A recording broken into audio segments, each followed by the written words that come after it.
Hi everybody, happy Tuesday. Um, wow, it looks like we're getting a little bit of rain. I don't know where you guys are right now, but here in Air, we're getting quite a downpour.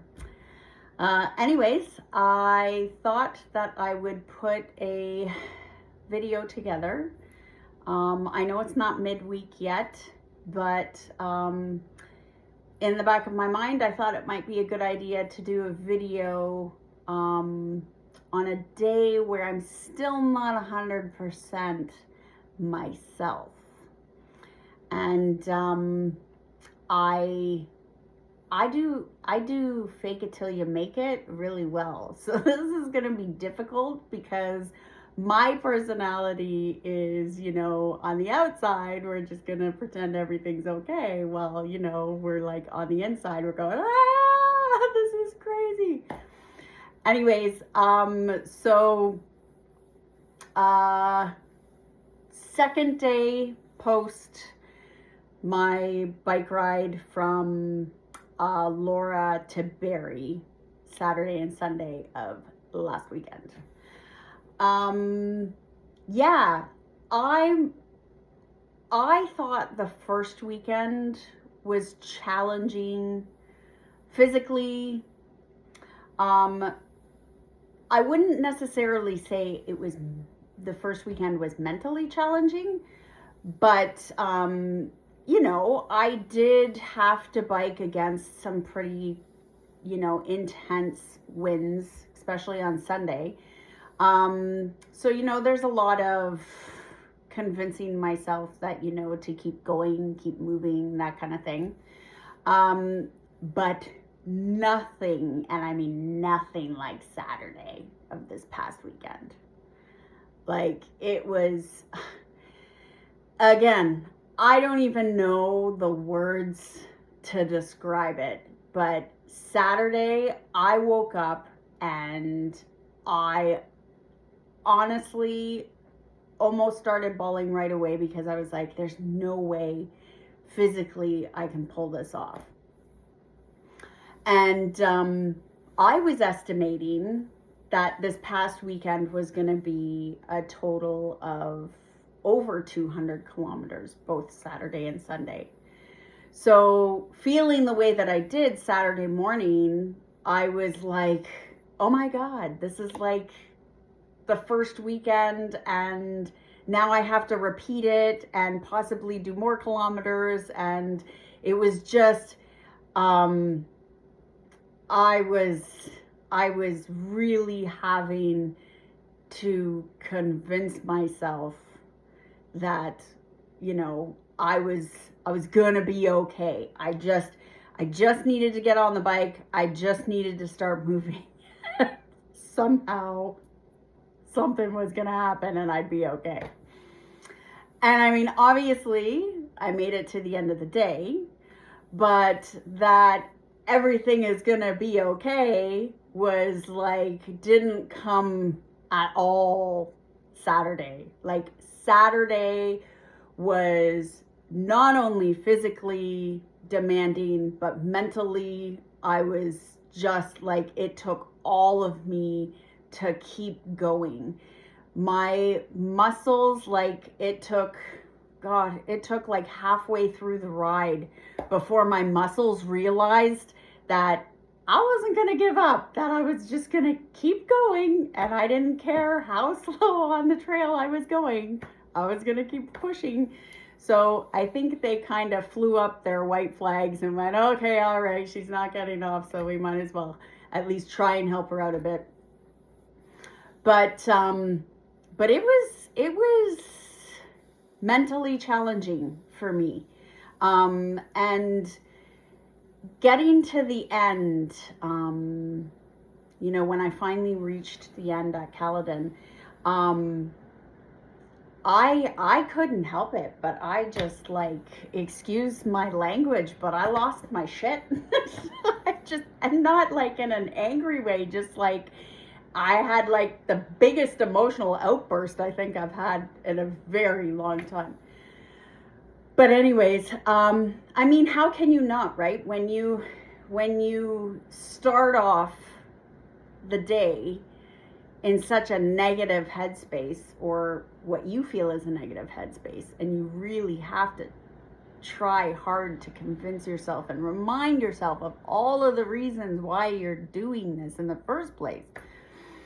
You know, it's when you reach that goal, it's, I don't know, it's, again, like all of these feelings that I'm having, I don't even know how to add words to them, to explain them. And hopefully, you know, by the time this whole thing is over, I can do a good job. Or maybe that's going to come with my artwork. Maybe I'm not supposed to be able to find the right words to explain all of these feelings I'm having, and it's all just gonna have to come out in my art. But yeah, so Sunday, oh my God, Sunday was mucho better, like way better than Saturday. And I didn't get great sleep. I didn't get hardly any sleep on Saturday. Saturday night. So I got up at 4:00 in the morning on Saturday morning, biked through all of that, like whatever was going on. And then Saturday night, I'm hoping, oh, thank God, I'm like absolutely spent. So I should just like, you know, sleep like the dead.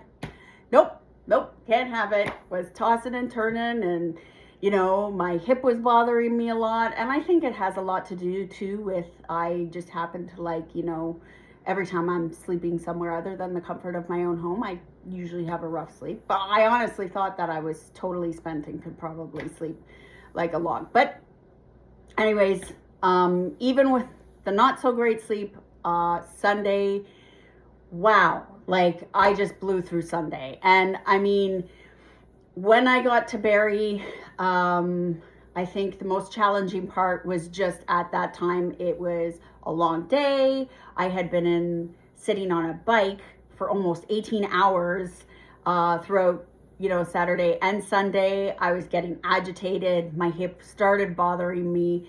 So, you know, navigating through all of the busy city streets. And you know what? I never actually realized how big Barrie actually is.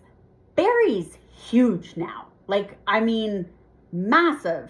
And, you know, it's amazing what they can put up around a city in like 20 years. Anyways, so yeah, so that all went well. I have had a couple people ask if I could maybe talk a bit about what I'm doing to fuel myself through these long bike rides. And you know, I think it's important to note that, one, everybody's different, right? So if you're planning on you know, a really long endurance activity like long distance running or long distance cycling or, you know, kayaking or whatever it is you choose to do, you know, you can buy all the material you want, read all the material you want. You can talk to your personal trainer. You can talk to, you know, your physiotherapist or whatever, your doctor.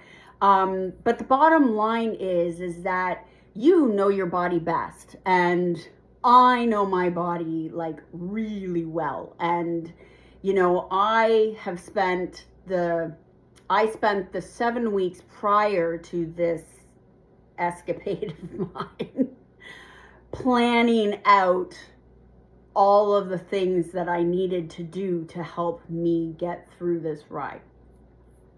And one of them I knew was nutrition, and that's where you really have to kind of do some investigating, because, you know, you really need to know what foods your body can digest quickly, easily, and really stick to those. So if, you know, if you know there's a certain food that when you eat it, doesn't make you feel great sometimes, but you love it so much you just eat it anyways, those are one of the foods that you probably wouldn't want to add on your list if you're doing something this long. You know, like you keep it very simple.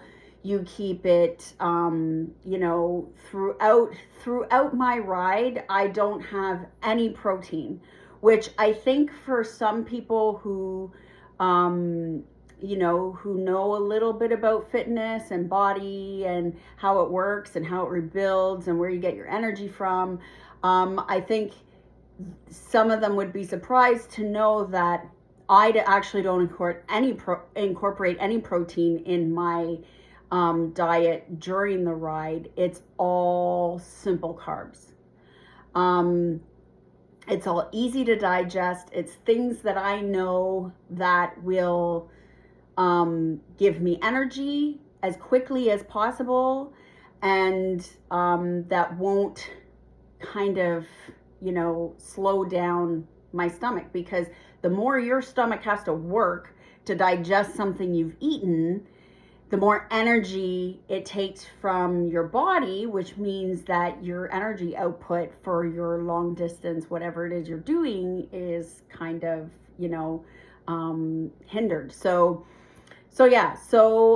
basically, I mean, all I am basically eating on this trail throughout the whole 8 hours, 9 hours that I'm on this bike is bananas, quinoa cookies. And let me tell you, these guys, these suckers, they are amazing. These are my favorite go-to snacks. One little tiny cookie packs 150 calories in a punch, like one cookie.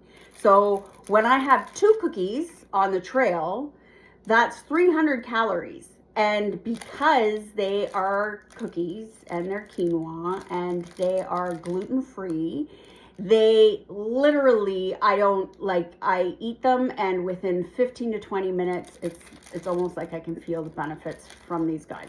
And they're high calorie, right? And that's really important too. If you can find snacks that work well with your system and that are high in calories, then that just helps the whole energy making process.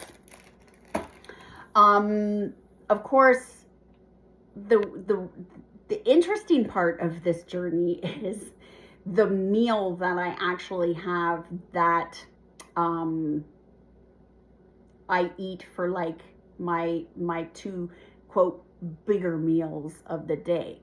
And my go-to is Subway. And that's really weird. I think a lot of people would think, Subway, but I am actually eating their Veggie Delight subs.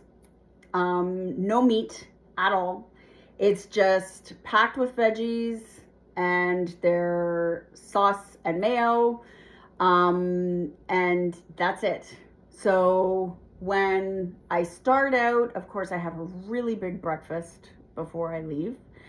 And then once I start, probably about 10 o'clock, I'm eating 2 quinoa cookies and a banana.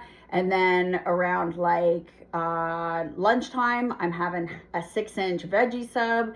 And then like a couple hours after that, I'm having 2 more quinoa cookies and a banana. And then like a couple hours after that, I'm having the other 6-inch sub. And then basically that takes me through till the end, which then I make myself a chicken breast sandwich, and it's 1 full chicken breast and just on like a sub bun and a little mayo, and that's it. Because for me afterwards, then it's about getting the protein that I need into my body, but still at the same time, I need to have something that's not going to like overload my digestive system. I need it to just kind of, still function well, because especially on Saturday, if I'm preparing to again then sit on a bike for like 9 more hours Sunday. So that has been my go-to from the get-go. The first weekend, last weekend, it will be for this coming weekend, and it'll be for the following weekend after that. I am not veering off of that at all. Okay, wait a minute. I lie. I lie. Sunday, I had a 4-scoop coned ice cream. Now, I did that as, as kind of like what do you call it? Was at the tip of my tongue. As like a,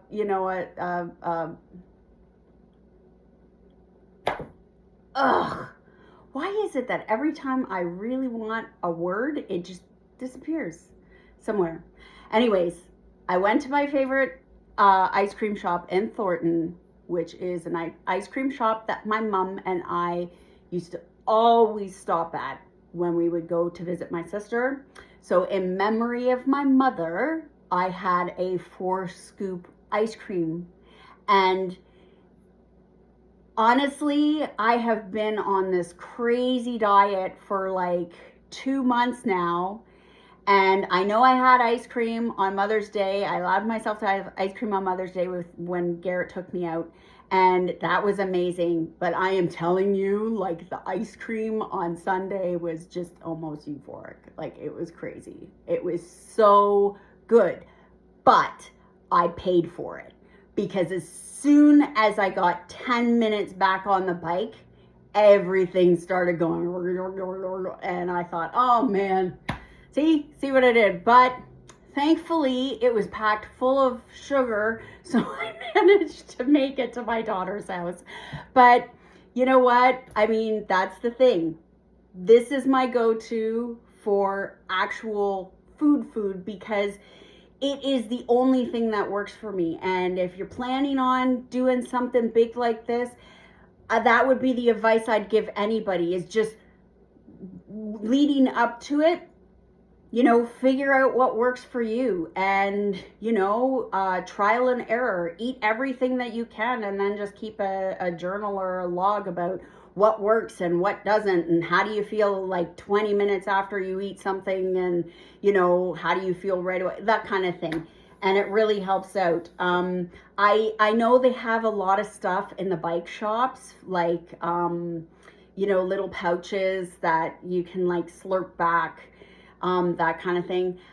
I really have to watch what I take because the autoimmune stuff that I have doesn't work well with some of the ingredients they use in those packages and all of those little, sports related stuff. So I, that's not an option for me.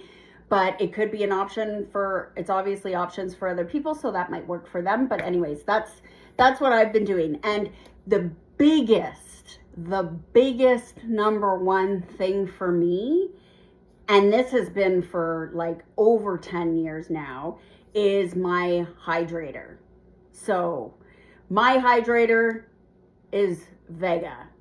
Vega has been my hydrator for running, for anything that I've ever done. It is the only hydrator that works for me. I know there are so many hydrators on the market right now. This one, Vega, comes in lemon lime, and it also comes in a berry. Both of them are great, and I've been using a scoop in my Hydro Pack every time I'm filling it up. And I think the maximum amount of water I have sipped, swallowed, whatever on the ride so far was Saturday. I went through 5 liters of water on that bike, on that 9-hour bike ride. And I had a scoop every time I put a liter into my pack. And honestly, it's the only thing. I mean, hydration is super important.